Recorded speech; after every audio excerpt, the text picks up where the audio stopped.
Y'all ready to watch a Tubi movie with me where the actors cry, but no tears come out?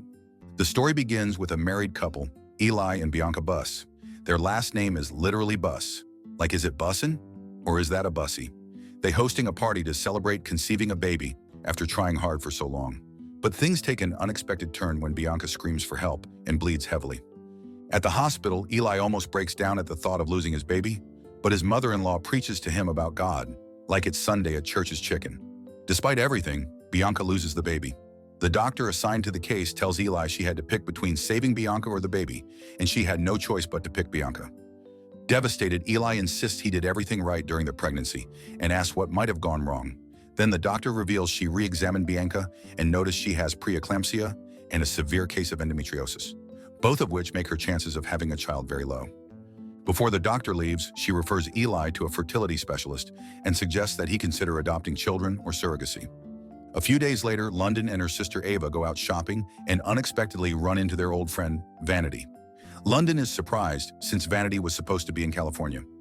London suggests they catch up over lunch. Vanity agrees, even though she's running an errand for her mom.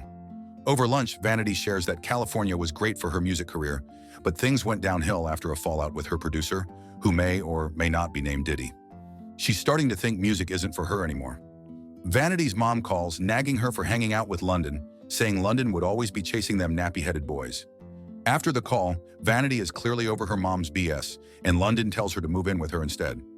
Vanity hesitates, but after some pressure from London and Ava, she finally agrees. At night, Bianca puts on her best lingerie and tries to seduce Eli, but he flat out refuses. When she grips him, Eli coldly says he doesn't feel like it, especially now that she can't have kids, then walks away. A few days later, they sit down with their therapist to work through their marriage issues. Eli is visibly annoyed, calling the sessions a waste of money and doubting anything will change. The therapist reminds him it's their third session and expresses concern over his lack of effort. That's when Eli finally opens up, saying they used to F like OnlyFans stars, admitting he no longer enjoys being intimate with Bianca ever since learning she can't conceive. Bianca feels bad after hearing this, and the doctor suggests that they write down all their sexual fantasies and trade them with themselves so they can fulfill them. But the couple laughs since they have lived out their wildest fantasies already. Still, the therapist insists they give it a try. After that day, the couple takes their therapist's advice, and they decide that wearing pink underwear would turn them on. But one item remains unchecked on Eli's list, which is a threesome. He feels it's not necessary, but Bianca insists that they do it, with boundaries which include no coworkers, exes, friends, and no having babies. She says he needs to have rubber on at all times, and she needs to be aware when shit is going down. With all those restrictions, might as well let it be another man to join in on the threesome.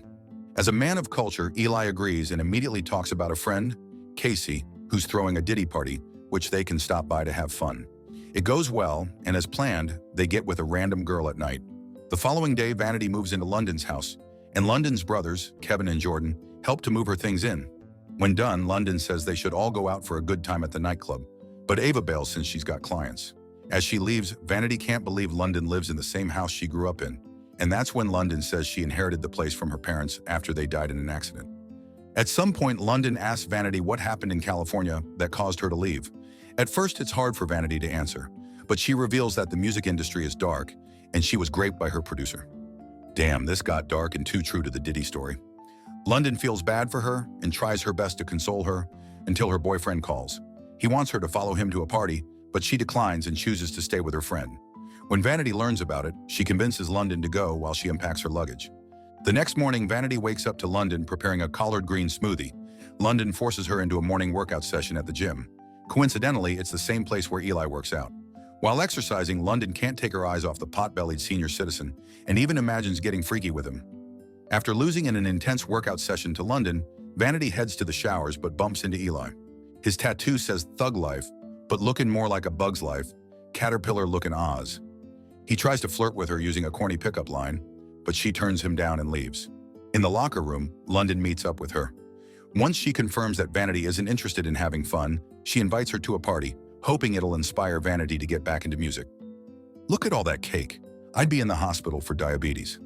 Later that night at the party, London confesses that she asked her boyfriend to help connect Vanity with a producer. Vanity gets pissed, but London sweet-talks her and calms her down, convincing her to give music another shot. As they talk, Asata, their old high school classmate, walks in and joins them at the table. London, who's not on good terms with him, immediately excuses herself to give them some privacy. Vanity and Asada catch up for a bit before the party gets interrupted by some angry guests. London leaves with her boyfriend, while Vanity goes with Asada back to London's house. There they continue where they left off at the party, and Vanity learns why Asada broke up with her back in high school. He had just found out about his dusty father and struggled to process it, which led him to cut off contact. He apologizes. Things get spicy between them, but when Asada tries to take things to the next level, she stops him due to the PTSD caused by her former producer. She insists they take things slow, and they end up cuddling and watching Netflix. However, he's adamant on not watching a Tyler Perry production. The next morning, he heads out. Moments later, London shows up suffering from a hangover and cancels their gym plans. As a result, Vanity decides to go alone. At the gym, Eli tries to strike up a conversation with Vanity, but she acts stubborn and plays hard to get. Later that afternoon, London asks her about Eli, but Vanity shows no interest. London advises her to give love another shot, this time with someone other than Asada. She hands Vanity a producer's business card and informs her that he's looking for a personal assistant. Vanity is scheduled to meet him the next day. The following day, Vanity goes to the producer's office to apply for the position, only to discover that the producer is Eli. During the interview, he asks her a few questions and then tells her she passed, even without him needing to look at her resume. He asks how badly she wants the job, and she promises to give him an answer later. After leaving his office, Vanity heads straight to Ava's salon, where she finds her styling London's hair. Vanity fills them in on what she just discovered. They both encourage her to accept the offer. Eventually, she leaves to watch movies with Asada. Once she's gone, Ava turns to London and asks if she'll ever come clean to Vanity about hooking up with Asada multiple times while she was away. London firmly vows to keep it a secret. At Asada's place, they watch a Tubi movie. Vanity tells him about the job offer, and he encourages her to go for it. He also shares that his sick grandmother wants him to meet his father, and he's unsure if he should. Vanity advises him to do it, and he says he'll think about it while he's away on a business trip. A few days later, Vanity starts her job as Eli's personal assistant. After discovering that he's married, she informs Ava and London. Ava isn't surprised and advises her not to give up on him, and she says, "Don't let the wife stop you from finding the one." London's trifling Oz agrees. During a studio recording session, Vanity impresses Eli. Out of excitement, she hugs and kisses him. She immediately apologizes, but he tells her there's no problem. He then opens up about being in an open marriage where he does threesomes with his wife. Eli confesses that she makes his Oz hole tingle and says he'd like to rock her world. Vanity feels uncertain because she doesn't want to come between Eli and his wife, Bianca. However, Eli reassures her that nothing will go wrong. After work, she meets up with London at a bar and shares what happened earlier. London initially wants to tell the truth about her fling with Asada, but changes her mind when she hears Vanity's good news. She encourages Vanity to forget about Asada and focus on Eli instead. Days later, Vanity visits Ava's salon to get her hair done and tells her about an exclusive party that Eli invited her to. Ava wonders if the D-pic that Eli sent Vanity was big, and Vanity says she can definitely see herself writing his thang-a-lang. Ava wishes her good luck and advises her to play it safe. That night, Vanity receives a lingerie set from Eli, confirming Ava's suspicion that the party is an adult event. Shortly afterward, Raphael, Eli's driver, picks Vanity up and takes her to the venue. Upon arrival at the party, she meets the couple, and they share a toast before engaging in a passionate Bikram yoga three-way throughout the night.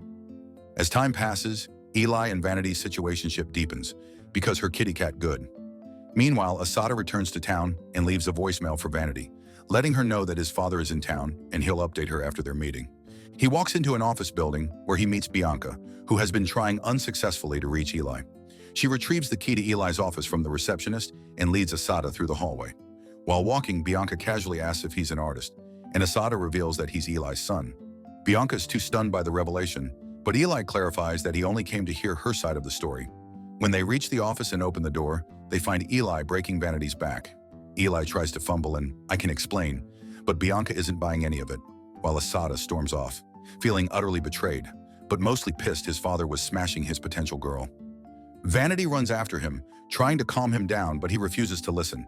Furious, he reminds her that she was making out with his father and yells at her to stay away from him. "I've never been this gagged by a Tubi movie, y'all." Back inside, Bianca confronts Eli about hiding a son from her and breaking the core rules of their polyamorous relationship. Eli tries to salvage the situation, but Bianca reminds him that he violated their #1 rule, transparency. While he attempts to fix his marriage, Vanity drops another bombshell. She's pregnant.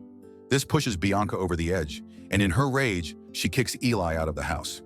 Sometime later, London shows Vanity a message written in blood on their front door, with a baby hanging as well. They immediately suspect it was done by Bianca. Vanity informs Eli, and he urges her to move in with him to his second home for safety. At the new house, Vanity tells Eli over the phone that she sometimes feels like she's being watched. Not long after, Bianca sneaks in and knocks her out cold. Then Bianca heads to Eli's workplace and shoots him in the face. And after that, she tracks down Asada and fatally shoots him before speeding away. Asada was innocent. Vanity wakes up in a basement, tied up and disoriented. Bianca appears filled with rage and starts blaming her for destroying everything she had with Eli. After a heated confrontation, Bianca shoots Vanity in the stomach to unalive the baby. Then that night, a severely wounded Eli arrives at London's home, asking about Vanity's whereabouts. Together, they track her location to one of Eli's storage facilities. About 2 years later, Bianca is on trial for multiple attempted murders and the killing of Asada. Eli appears in court as a witness, but during the proceedings, Bianca seizes a police officer's gun and shoots Eli right there in the courtroom. Everyone runs out the courtroom, but they had this poor little actress come up to the dead body. "I'm so dead." Before turning the weapon on herself, she mutters, "That's what happens when you cross boundaries," then pulls the trigger. The Tubi movies be going from 0 to 100 real quick. Absolutely unhinged behavior. What did you guys think of this one? And did y'all see the twist coming? Subscribe to watch more videos like this. Turn on notifications. And leave a like, it really helps the channel out. Thank you for watching.